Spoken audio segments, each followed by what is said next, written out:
নমস্কার বন্ধুরা, shout with Dipanjan চ্যানেলে আপনাদের সকলকে স্বাগত জানাই। আপনারা শুনছেন শ্রীমদর্শন। শ্রীমদর্শন 16টি খণ্ডে সম্পূর্ণ।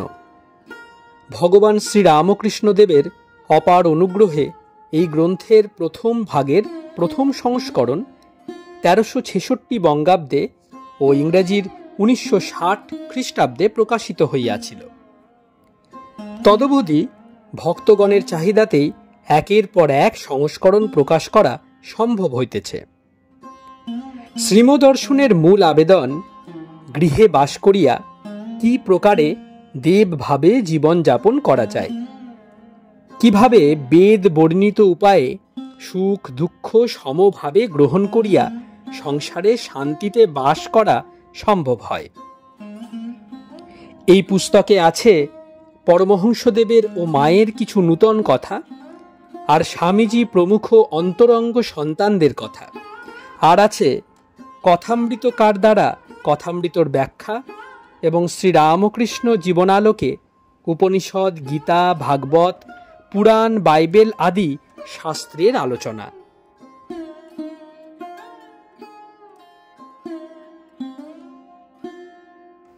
স্বামী নিত্যাত্মানন্দ বিরচিত শ্রীমদর্শনের আজ 30তম পর্ব। চলুন আজকের পর্বটি শুরু করা যাক।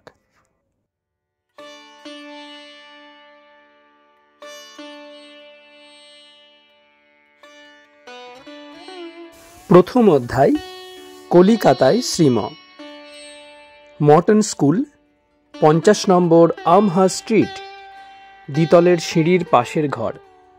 শ্রীম মেঝেতে মাদুরে পূর্বাশ্ব বসিয়া আছেন। ভক্তগণ সম্মুখে উপবিষ্ট। কয়েক মাস স্বাস্থ্যকর স্থানে বাস করায় শ্রীমর শরীরের বেশ উন্নতি হইয়াছে।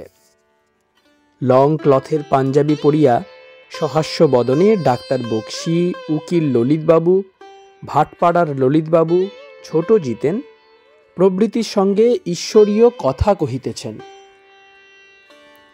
ক্রমে বড় অমূল্য, রমণী, মনোরঞ্জন আসিলেন। আরও অনেক ভক্তগণে গৃহ পরিপূর্ণ। বিনয় মঠে গিয়াছেন।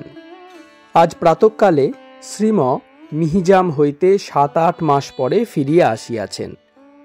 সারাদিনই সাধু ও ভক্তগণ যাতায়াত করিতেছেন। বহুদিন পর প্রিয় সন্দর্শনে ভক্তগণের আনন্দের শেষ নাই।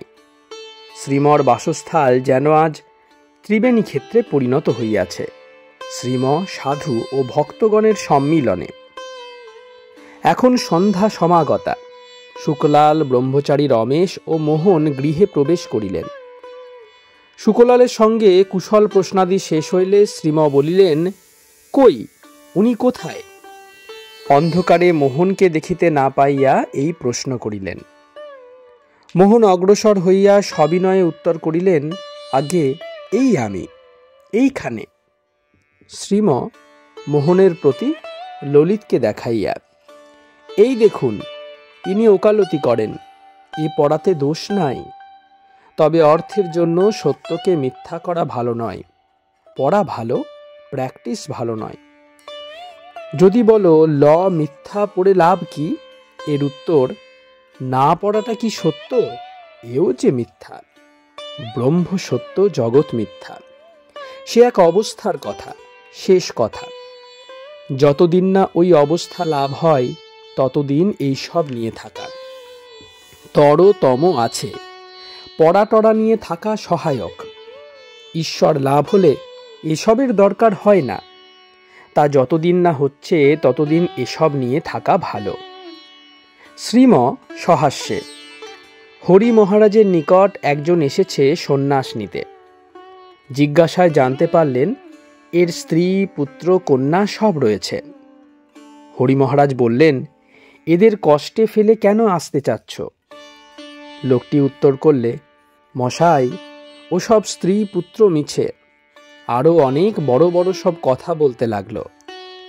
ইনি সব শুনে বললেন, আচ্ছা, এও তো মিথ্যে। বিয়ে করেছ, ছেলেপুলে হয়েছে, এখন এদের ফেলে চলে আসা, কি বলো? এ কি আর সত্য এদের না দেখা? ওদের কথা আলাদা যারা বিয়ে করেনি, তবুও বাপ মা থাকলে তাদের সেবা করা উচিত। সন্ধ্যার আলো আসিয়াছে। শ্রীম যুক্ত করে প্রণাম করিলেন, আর মৃদু হাততালি দিয়া হরিবোল হরিবোল এই মন্ত্র উচ্চারণ করিতেছেন। তৎপর সকলে কিয়ৎকাল ঈশ্বর চিন্তা করিতে লাগিলেন। এইবার বড় জিতেনবাবু ও কবিরাজ বিরিঞ্চিবাবু আসিয়াছেন। বড় জিতেন ওকালতি পাস, হাইকোর্টের বেঞ্চ ক্লার্ক, খুব ভক্তিমান আর সদাশয় ব্যক্তি। শ্রীমর সহিত ইহাদের প্রাথমিক কুশল প্রশ্নাদি হইয়া গেল। ছোট জিতেন বড় জিতেনকে জিজ্ঞাসা করিতেছেন, জিদ্দা, আপনি কি বাড়ি বদলিয়েছেন? বড় জিতেন উত্তর করিলেন, হ্যাঁ ভাই, 20 বছর হয়ে গেল বৃন্দাবন মল্লিক লেনে, কিন্তু মনে হচ্ছে সেদিন। এই কথা শুনিয়া শ্রীম অমনি কথার মোড় ফিরাইয়া দিয়া বলিলেন, আপনার বাহাদুরি নাই তাতে, তিনি আপনাদের রেখেছেন তাই রয়েছেন। ভাইটি চলে গেল, তা তিনি আরেকটি সুবিধা করে দেবেন। শ্রীম ভক্তদের প্রতি। কত রকম প্রকৃতি আছে, কেউ কেউ ছিনা জোঁকের মতো আছে সংসারে, আর তলিয়ে যাচ্ছে। সত্য, রজ আর তম, এই 3 গুণের সংমিশ্রণে কত বিভিন্ন প্রকৃতি হয়েছে। এই প্রকৃতিকে জয় করাই প্রবলেম অফ লাইফ, জীবন সমস্যা। প্রকৃতির স্রোত এক দিকে চলছে, উল্টো দিক থেকে আরেকটা স্রোত এলে তবে তাকে জয় করা যায়। উল্টো স্রোত আসে তার শরণাগত হলে। পয়জন অ্যান্ড ইটস অ্যান্টিডোট, বিষ ও তার প্রতিকার, এই 2 তিনি করেছেন। প্রতিকার হলো সাধুসঙ্গ, নির্জনবাস, তীর্থ, তাঁর কাছে প্রার্থনা, এইসব। শ্রীম কার্তিকবাবুর প্রতি। হ্যাঁ ডাক্তারবাবু, গীতার কি শ্লোকটা? কার্তিক, দৈবী হেস্যা গুণময়ী মম মায়া দূরত্বয়া মামেব যে প্রপদ্যন্তে মায়ামেতং তরন্তিতে। শ্রীম সঙ্গে সঙ্গে আবৃত্তি করিতে লাগিলেন। ডাক্তারের সমস্ত গীতা কণ্ঠস্থ। শ্রীম ভক্তদের প্রতি। এই দেখুন, ভগবান বলেছেন, আমার মায়া দূরত্বয়া, অর্থাৎ পার হওয়া প্রায় যায় না, কিন্তু কেবলমাত্র আমার শরণাগত হলে হতে পারে। মায়া পার হওয়া কিনা সংসার জয় করা, প্রকৃতি জয় করা, এ শুধু তাঁর কৃপাই হতে পারে, তাছাড়া হয় না। পঞ্চভূতের ফাঁদে ব্রহ্ম পড়ে কাঁদে। দেহ ধারণ করলে ইন্টারনাল কাম, ক্রোধ, লোভ, আর এক্সটার্নাল শোক, দুঃখ, দারিদ্র, এসব থাকবেই। প্রকৃতির কাজ প্রকৃতি করবে। ঠাকুর 10 মাস ক্যান্সারে ভুগলেন। কি কষ্ট! কেন এ ভোগ? শিক্ষা দিতে। দেহ ধারণ করলে থাকবেই এসব। বকুলতলায় একবার কাম হলো। মাকে বললেন, মা, এ যদি হয় গলায় ছুরি দেব। দেখুন, এমন যে অবতার, তারও কাম হয়, রোগ হয়। একদিন ঠাকুর বললেন, কুমড়ো ফুল স্বপ্নে দেখেছি। একজন ভক্ত বললেন, এনে দেব কি খেতে? তিনি উত্তর করলেন, না, কত কি ছাই ভস্য দেখি স্বপ্নে। দেখুন, দেহ ধারণ করে অবতারও ঠিক মানুষের মতো সব করছেন। লাউ কুমড়ো স্বপ্নে দেখছেন।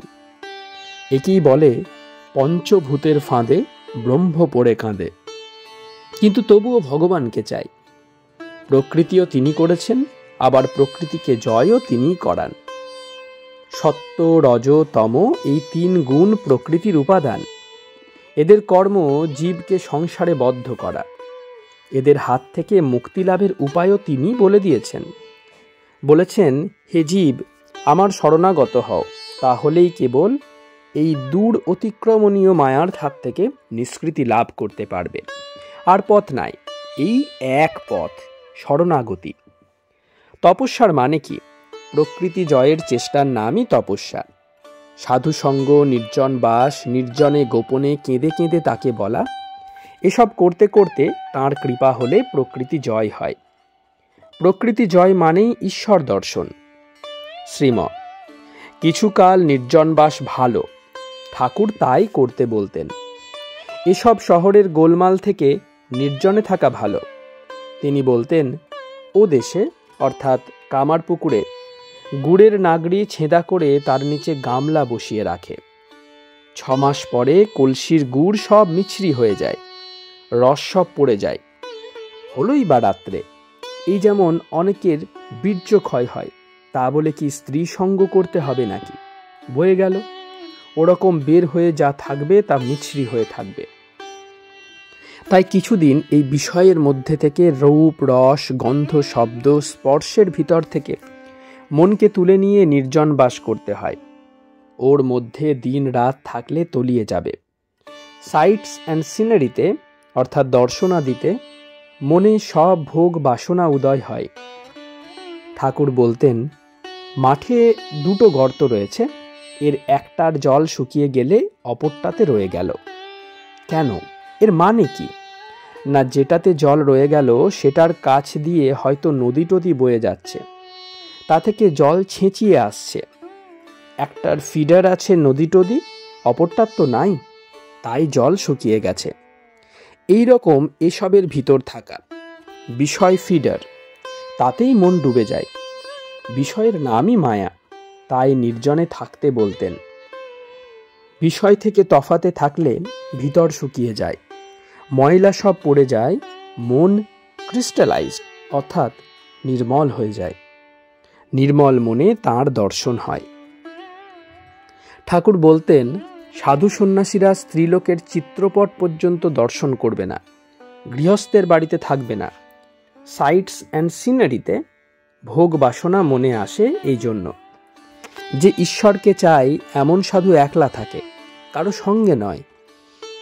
গৃহস্থের সঙ্গে এক বিছানায় বসা, এক মশারিতে শোয়া উচিত নয়।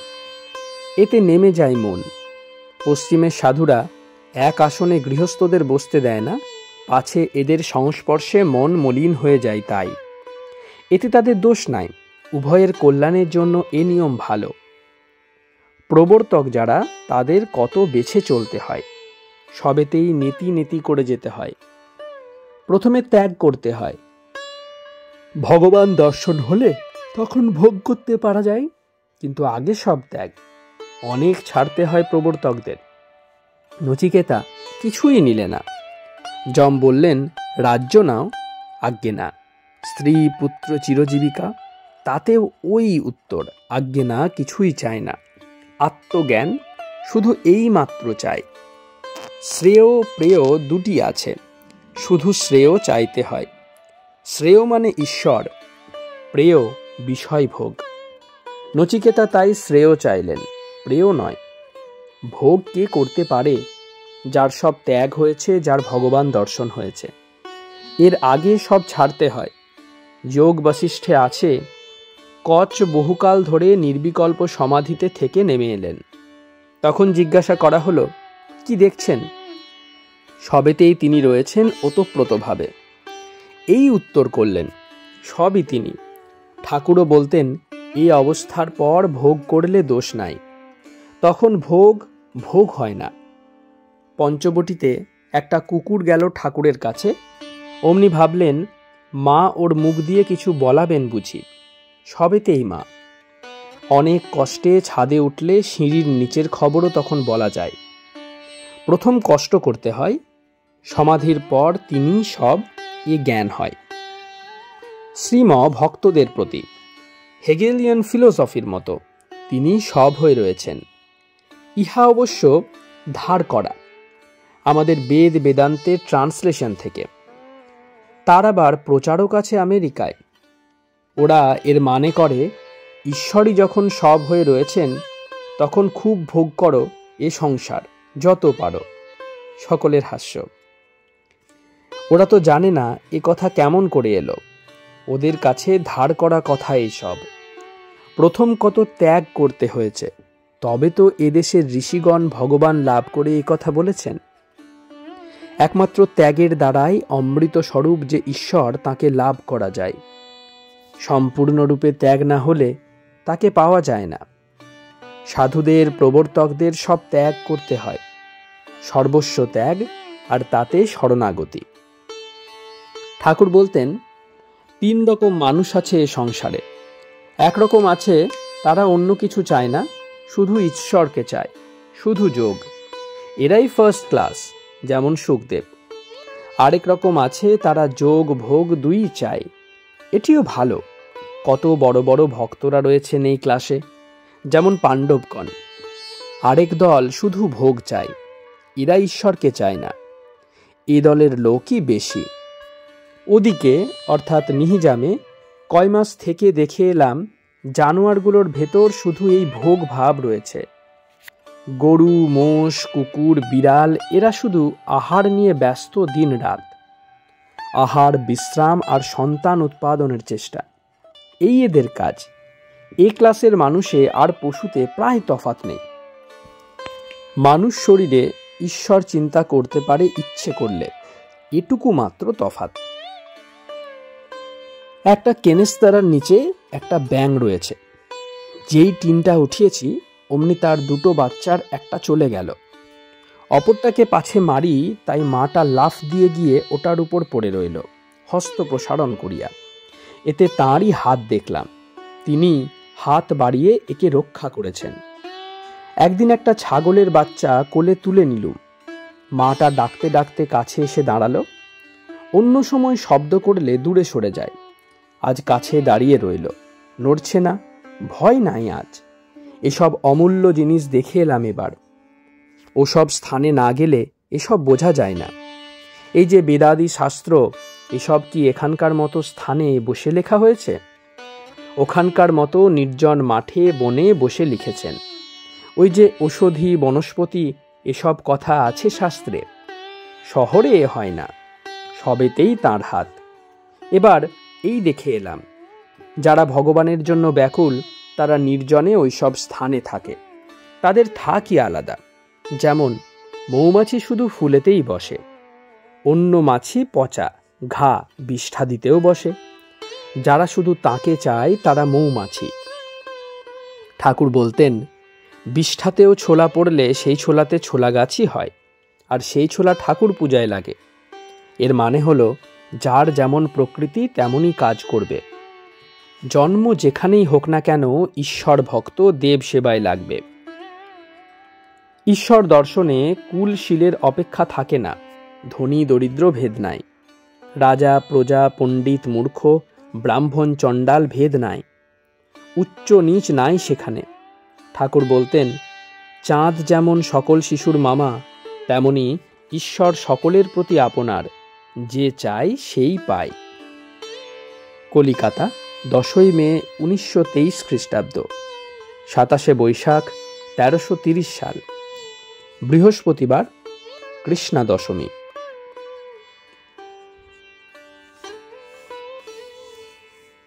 দ্বিতীয় অধ্যায়।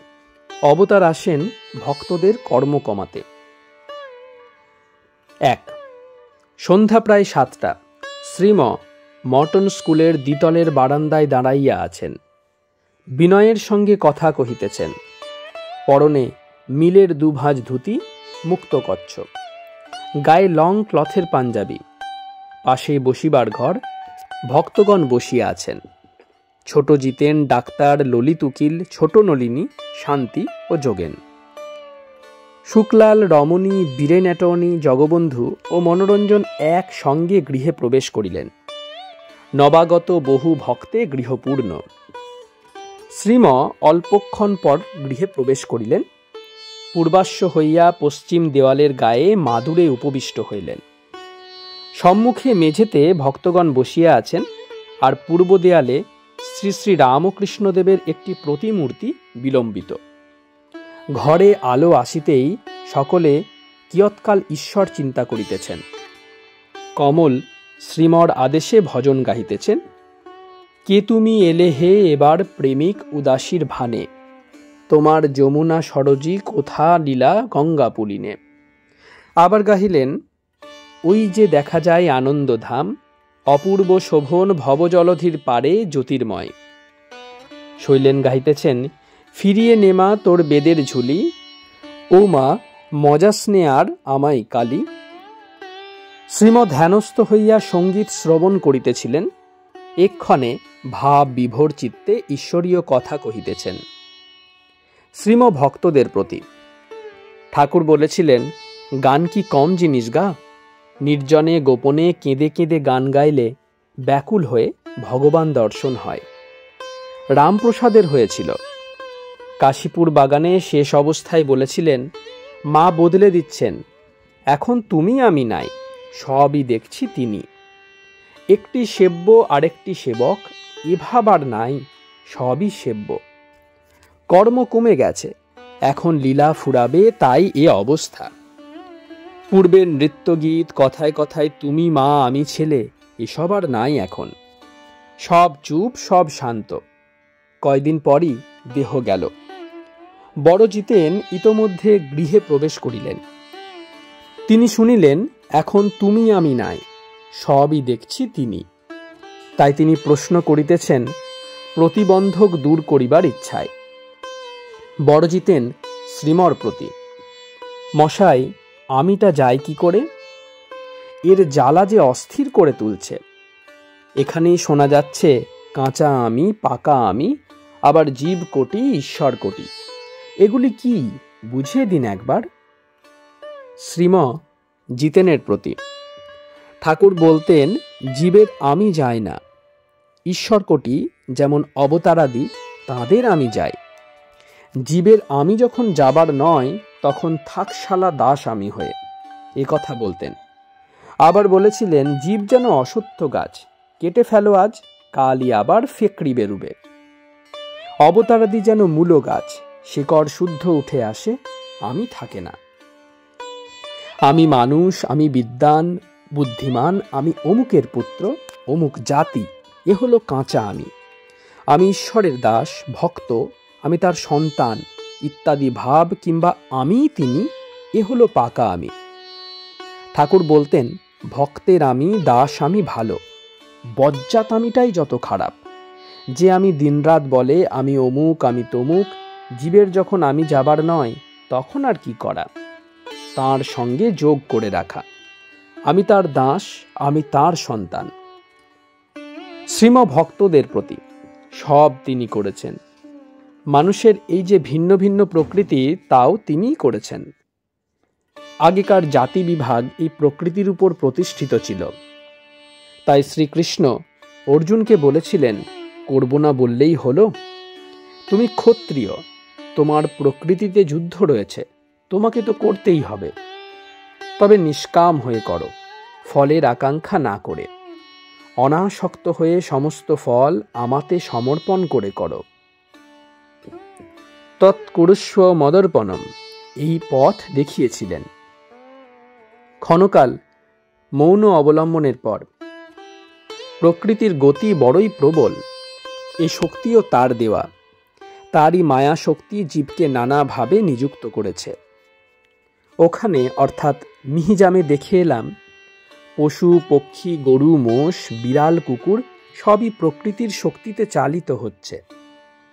জানোয়ারগুলিকে দেখতুম সকাল থেকে কেবল খাচ্ছে, অবসর সময়ে তাই জাবর কাটছে। আবার এরই মধ্যে ওইটিও চলছে, রিপ্রোডাকশন, সন্তান উৎপাদনের চেষ্টা। খাওয়া আর খাওয়া, এই জীব প্রকৃতি। মানুষের আর ওদের সবই মিলে যাচ্ছে দেব ভাবটি ছাড়া। মানুষ শরীরে ঈশ্বরকে ডাকা যায়, অন্য শরীরে তা প্রায় হয় না। আমাদের শরীরের ভিতর তিনটি শরীর আছে কিনা, স্থূল সূক্ষ্ম কারণ, তারপর মহাকারণ অর্থাৎ ঈশ্বর। কারণ শরীর মানে স্পিরিচুয়াল বডি। ঠাকুর বলতেন, ভাগবতী তনু, এই কারণ শরীরের চিন্তা কেবলমাত্র মানুষ করতে পারে। বড় জিতেন সবই নয়, শুনছি রোজ, বুঝতে পারি কই, কি করে হবে? ক্রমশ যে জড়িয়ে যাওয়া হচ্ছে, এখন উপায় কি? শ্রীম ঝটিতি, উপায় তো সব তিনি বলে দিয়েছেন। কতবার কত করে বলেছেন, পালনের চেষ্টা করে কই লোক। মণি মল্লিক প্রাচীন ব্রাহ্মভক্ত ঠাকুরের কাছে যেতেন, সব শুনতেন, আর মাঝে মাঝে বলতেন, মশাই উপায় কি? নূতন লোক নূতন সাধু সবাই দেখা হলেই ঠাকুরকে ওই এক কথাই বলতেন, উপায় কি? উপায় তো ঠাকুর কতবার বলেছেন, কই শুনে কে? তার এক একটি কথা এক একটি মন্ত্র। সংস্কৃত হলেই বুঝি মন্ত্র, বাংলায় হয় না? বেদ বেদান্ত সব আছে ওতে, কে শোনে? থাকুক তো তার একটি কথা নিয়ে কেউ। তিনি বলতেন, তাকে ডাকতে হয় বনে মনে আর কোণে, এই কথাটি নিয়েই দেখি থাকুক কেউ। এত সব লোক আছে, কাকেই বা বলি, কে করে? তিনি তো আসেনি এর জন্য, সম্ভব আমি যুগে যুগে যুগে যুগে অবতীর্ণ হই। কেন? ভক্তদের তুলতে। ভক্তরা যখন বড্ড তলিয়ে যায়, তখন তাদের তুলতে, তাদের পথ সোজা করে দিতে তিনি আসেন। কত সোজা করেছেন, আবার কত নেমেছেন। বলেছেন তো সাধুসঙ্গ, প্রার্থনা, নির্জনবাস, তীর্থ এসব করবে। এতদূর নেমেছেন যে 3 দিন নির্জনবাস করলেও হবে বলেছেন, মানে 3 দিনে একটা আস্বাদ পাওয়া যাবে, পরে স্বেচ্ছায় যেতে চাইবে মন। এত করে উপায় বলেছেন ঠাকুর, তা করে কই লোক? লোকে কি বললেই করে? প্রকৃতি যে টেনে রেখেছে, সংসারীদের কি লজ্জা আছে? ভোগে ডুবে একেবারে বিড়াল কুকুরের মতো লজ্জা শূন্য হয়ে গেছে। তার ইচ্ছা হলে অন্যরকম হয়। এই পাঁকের ভিতর থেকে পদ্মফুল ফোটে। কেশববাবু যারা তাঁর অর্থাৎ ঠাকুরের কাছে যেত, তাদের বলতেন, ওখানে অর্থাৎ দক্ষিণেশ্বরে এত যেও না, মাঝে মাঝে যাবে, নয়তো কুটুস করে কামড়ে দেবে একদিন। অর্থাৎ ঈশ্বর লাভের জন্য সর্বস্ব ত্যাগ করিয়ে নেবেন। এই কথা ঠাকুরকে বলায় ঠাকুর উত্তর করলেন, কেন, আমি কি তাদের সংসার ছেড়ে দিতে বলি? এও করো ও করো, যোগ ভোগ 2 করো, বাবা রক্ষে আছে। কলকাতার লোককে সব ছাড়তে বলা? এখন 2 দিক করুক, পরে যা হবার হবে। ছাড়তে হয় পরে নিজেই ছাড়বে তখন। এই যে এত করে বললেন ঠাকুর, তা কটা লোক শুনছে? প্রকৃতি উল্টো পথে ঠেলে নিয়ে যাচ্ছে। 2. শ্রীম শুকলালের প্রতি। ঠাকুর বলতেন, আগেকার লোক সব বিশ্বাসী ছিল। কর্তা কর্মচারীদের উপর সাধারণ বিষয় ছেড়ে দিয়ে ঈশ্বর চিন্তা করত। সংসারের খুঁটিনাটি সব দেখতে গেলে সময় কোথায়? ওদের উপর ভার দিলে না হয় 100 টাকা বেশি লাগবে। কেউ কেউ আবার এমন চাকরের সঙ্গে বাজারে যাবে ধামা নিয়ে, হয়তো 2-1 পয়সায় শাকটা কানবে, পয়সা বাঁচাতে বাজারে যায়। না হয় ও নিলেই 2-1 পয়সা। আরে ঈশ্বরের দাম কি 6 পয়সা? খালি ও নিয়েই আছে দিনরাত। তবে আর কি করে সময় হয়? বুঝলেন, তার উপদেশ, কর্মচারীদের উপর ভার দাও, আর বাকি সময় তার নাম করো। এমনতর বলতেন, পূর্বে মুনি ঋষিরা সারা দিন রাত তার নাম করেও তাকে লাভ করতে পারেন নাই, আর সংসারী লোক একটু অবসর মতো ডেকেই তাকে পেয়ে ফেলবে? এত সোজা নয়। জনৈক যুবকের প্রতি। যাদের টাকা পয়সা নাই, তাদের না হয় সময় হলো না, স্ত্রী পুত্র আছে, রোজগার করে তাদের খাওয়াতে হয়, কিন্তু যাদের খাওয়া পড়ার ভাবনা নেই, তারা কেন করে না বলতে পারেন মশাই? তারাও বলে, এইসব বিষয় সম্পত্তি রয়েছে, আমি না দেখলে দেখে কে? মুখুজ্জেকে ঠাকুর জিজ্ঞাসা করেছিলেন কিছুদিন না আসাই, কেন আসেননি? তিনি উত্তর করলেন, আজ্ঞে আমায় সব দেখতে হয়, বাড়ি ঘর বিষয় সম্পত্তি, তার কিন্তু পুত্রকন্যা কেউ নাই। এ কি কাণ্ড! এত অবসর ভাতের চিন্তা নাই, তবুও হয় না। শ্রীম ভক্তদের প্রতি। তিনি তো আমাদের পথ বলে দিয়েছেন, করে কই লোক? তিনি বলেছেন, আন্তরিক তাকে ডাকলে তিনি সব করে দেন। একদিন ঘরে অন্য কেউ নেই দেখে একজন ভক্তকে বলেছিলেন, এখানে অন্য লোক নেই কেউ, তাই তোমায় বলছি। আন্তরিক তাকে ডাকলে তিনি সব করে দেন। আরও কতদিন এই কথাই বলেছেন, আন্তরিক হলে সব হবে। একটু চিন্তার পর বাবুরাম বলেছিল ঠাকুরকে, তিনি তাকে দক্ষিণেশ্বরে তার কাছে থাকতে বলায় নিয়ে আসুন না কেন? আন্তরিক বলেছিল, তাই সাধু হলো। কতবার বলেছেন ঠাকুর, আমার চিন্তা যে করবে সে আমার ঐশ্বর্য লাভ করবে, যেমন পিতার ঐশ্বর্য পুত্র লাভ করে। জ্ঞান ভক্তি বিবেক বৈরাগ্য প্রেম সমাধি এসব তাঁর ঐশ্বর্য।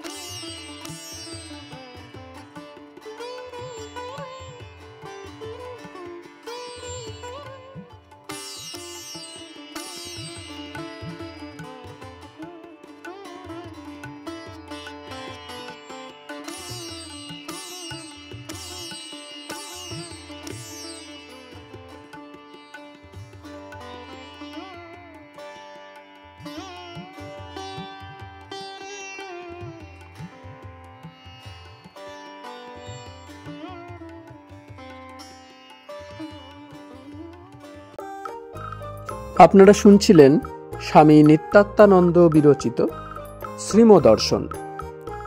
আজ ৩০তম পর্বটি আপনাদের কাছে পরিবেশন করলাম। আমাদের পর্বগুলি কেমন লাগছে আমাদের জানান। কোনো সাজেশন থাকলে তাও জানাতে পারেন। আপনাদের বন্ধুবান্ধব ও পরিবার পরিজনদের মধ্যে আমাদের ভিডিওগুলি শেয়ার করে দিন। শাউট উইথ দীপাঞ্জন চ্যানেলটি সাবস্ক্রাইব করে প্রতিনিয়ত আপডেট পাওয়ার জন্য বেল আইকনটি অবশ্যই প্রেস করে দিন। অনেক অনেক ধন্যবাদ। নমস্কার। জয় ঠাকুর, জয় মা, জয় স্বামীজি।